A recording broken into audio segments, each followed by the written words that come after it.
सोलापूर रक्ताने पत्र मुंडन आंदोलन। सोलापुरात महापौर निवडीवरून मराठा समाज संतप्त। सोलापूर महानगरपालिकेच्या महापौर निवडीवरून शहरातील राजकीय वातावरण चांगलेच तापले असून मराठा समाजाने आक्रमक भूमिका घेत संताप व्यक्त केला आहे। महापौर पद सर्वसाधारण प्रवर्गासाठी राखीव असताना भाजपकडून ओबीसी प्रवर्गातील उमेदवाराची निवड झाल्याचा आरोप करत मराठा समाजाने निषेध नोंदविला आहे।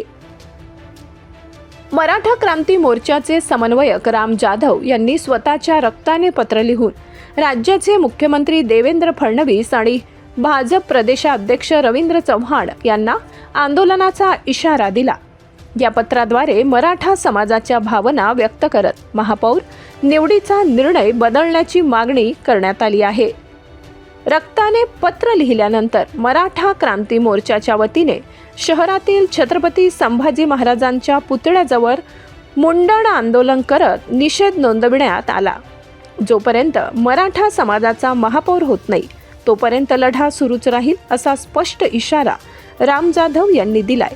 रक्ताने लिहिलेले पत्र आणि त्यानंतर झालेलं मुंडन आंदोलनामुळे सोलापूरच्या राजकीय वातावरणात नव्या वादळाची चाहूल लागली असून महापौर निवडीचा मुद्दा आणखी तापण्याची चिन्हे दिसत आहेत।